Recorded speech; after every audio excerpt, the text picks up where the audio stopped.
Hi, everybody. Welcome back. I am Stacey Jerry Warner, the clairsentient dating coach, which just means that I have a little bit of a gift that can read people's energy and give you a lot of information about somebody you might be interested in dating or somebody that you are already dating. So that's kind of how that skills work. I'll do a deeper dive into that later. Today we are talking about the charm of narcissists and how we get hooked into them. Now this is a topic that I'm really close to. I used to joke that if there was a line of 20 men, I would pick the one that was a narcissist. I love a good narcissist. Luckily, I've healed myself, so that's no longer an issue.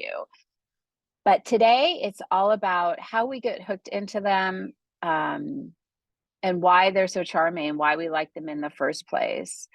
I have done a lot of studying of narcissists and empaths, and it's kind of a hot topic and has been for a few years. I truly believe that people heal differently or protect themselves or survive. I guess the word is survive their childhoods differently. Some become empaths and emotional and caregivers and caretakers, enablers, those sorts of things.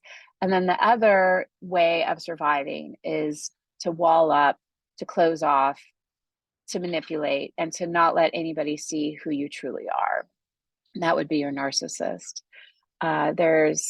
Yeah, and meeting in the middle is where it's at. But once you heal yourself, then the narcissist can't really find a way in because you're not easily manipulated. But we'll go into that. So let's go ahead. I'm going to share a screen with you. Of course, I'm coming from sunny California. I was doing some sessions here yesterday and I just loved this background. And I thought, well, maybe I can get a video together for everybody and I can shoot here. And I did it. So this has been awesome. I've also had a great time chatting with my friend of 20 years about all of the men I've dated. And there's been some interesting ones, and we had a laugh about that. So let me go ahead. I'm going to share a screen with you. There we go. So here we are. This is the charm of narcissists, how we get hooked. Okay, so let's start. So why can't we resist them, right? It seems like that would be easy, but it's not. So narcissists can be very charming and charismatic, and they often have a strong presence and confidence that can be appealing. So going back to why in that lineup of 20 guys, I'm going to pick the narcissist out. Well, that's just because they stand out. I love the confidence. I used to love to be charmed. There's something special about them. I personally, my wounding is I always want to be special. Probably why I'm making these videos. Seeking validation. So this goes back to a self-worth issue. So why do we find narcissists irresistible? So I was touching on this a second ago. I wanted to feel special. This goes back to a self-worth issue. I didn't feel special in myself, so I was looking for that outer validation that I am special. So if you do not feel good enough, which is the title of my book, then you seek a partner that will make you feel good enough. And this is where the hook begins. So narcissists can initially make their partners feel special and important, which can be highly attractive to one's lack of self-worth. Then the manipulation begins and you are desperate to feel good again, and they are your fix. So that's how we get hooked. That's the beginning of the hookness. This leads me to skilled manipulators. So narcissists can be highly skilled manipulators controlling their partners. They may use tactics like gaslighting, love bombing, playing on their partner's insecurities to keep them hooked. I suggest you stay aware, especially if you haven't done a lot of work on yourself and you don't have the self-awareness. Definitely have friends, family. I mean, because this is a red flag. The manipulation is a red flag, which we went into. So their initial charm and your initial attraction and lack of self-worth ignites passion, but their behaviors can quickly become abusive and damaging.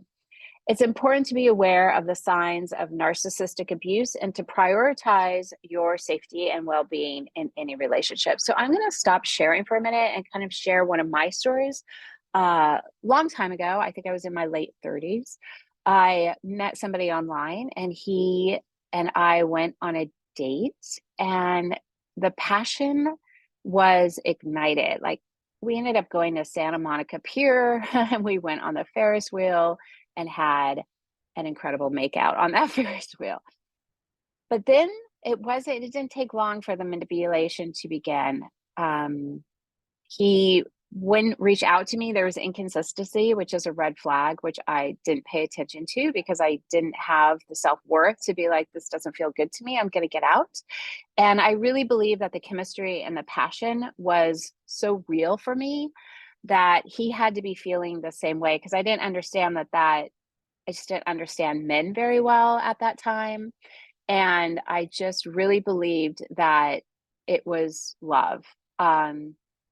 That relationship went on for probably a year and a half, on again, off again, never committed, just completely toxic and unhealthy. He ended up dying of it's not funny, but he ended up passing away. I've healed a lot from it.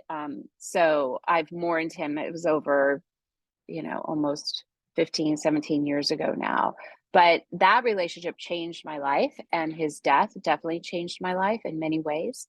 But I was hooked on him, and I really believe that I would still be hooked on him in some way, even if it was just like a spiritual thing. So we have to be very careful about our own health, right, in dating. And so this another reason why I'm making this, I don't want anybody to spend so much time in a toxic relationship. That's not good for anybody. But you can avoid getting manipulated and hooked in, because once you're hooked, it's just like any other drug. It's just an addiction. And to feel good, you have to be with that person. So let's dive back into the slides. We're going to go into a little bit of the manipulation and how they get us hooked. Okay, so how we get hooked.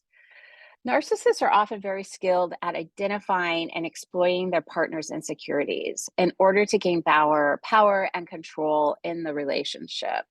This can happen fairly subtly. So here are some of the ways that a narcissist might play with their partner's insecurities. First, criticizing their partners. So a narcissist might make their partner feel insecure about their appearance, intelligence, or skills by criticizing them in a subtle or not so subtle way. It's so easy to say things like, you would look so much better if you lost some weight, or I can't believe you don't know how to do this simple task. And this isn't just a one-off. This is like, at the beginning of the relationship, you're still ignited, you're still running high, the passion is there, but then you just start feeling these little digs and these little digs and these little digs. And if you were raised by narcissistic parents, it's easy to equate these digs with love, right? And that's where it gets super, super challenging, is learning that this is not love and healing yourself to understand what love is. Okay. Next one, withholding affection or attention. This was also a red flag. So a narcissist might use withdrawal of love or attention as a tool to control their partner. This can show up in the beginning of dating, when you have a passionate, romantic first 3 months, and then they withdraw and it doesn't make sense and they don't talk to you and you feel like you've done something wrong. So you put all this energy towards trying to understand why they're not talking to you or they're not holding your hand, and it just becomes this game that your mind gets sucked into, and you can't get out of it. And it's like the high you feel from them is so high that the idea of not having that and going back to the mundane world that they are not a part of is quite terrifying once you're in this far. So they might go silent for days, withhold affection and intimacy as punishment for not meeting expectations. There's another thing that we could talk about later too, and I probably will, which is secret contracts. So secret contracts are expectations that are not met, but you don't know what those expectations are. So this is another way of controlling somebody. So you have an expectation that your partner takes out the trash every day, or takes out the trash. This is a simple one, but you don't tell them that that is your expectations. You say, oh, well, if he loved me, he would take out the trash. And then you don't, or they don't, I'm sorry, they don't. And then you're mad at them, but they have no idea what the expectations are. Those are what we call secret contracts, and they can create a lot of resentment within relationship. So we'll go into that probably another video, because it's a lifesaver in relationship and dating. Comparing their partners to others. So a narcissist may compare their partner to others in order to make them feel inferior. They may say things like, my ex did this and we had so much fun. For somebody who doesn't have a lot of self-worth, hearing my partner did this and we had so much fun, you internalize it as, I'm not fun, I'm not good enough, he's not enjoying my company, what can I do that's super fun? And you start changing yourself and trying to become somebody that you're not, so that you can stay with this person who is toxic anyway. Another something they could say is, wow, so-and-so, and this could be a really pretty woman that seems so much better than you, just got a contract with blah, blah, blah. So the other thing narcissists are really good at is reading the room as well, reading your insecurity and then talking about somebody else that you feel is better than yourself, talking about them so that you feel less and less good about yourself. Geez, even making these slides is so exhausting. So this list goes on and on. There's so many subtle ways to manipulate. It's like the turn of the screw, and it's slow.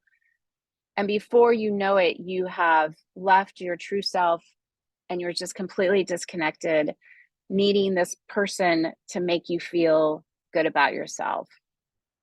Creating a false sense of dependence. So a narcissist may create a sense of dependency in their partner by making them feel they can't function without them, saying things like, you can't live without me, or no one else will ever love you like I do, or when we live together, we'll ... That's a great one. And that's a huge form of manipulation, because in their own heart of hearts, if they had a heart, joking, they have no interest of ever living with you. Another one would be like, when I leave my wife.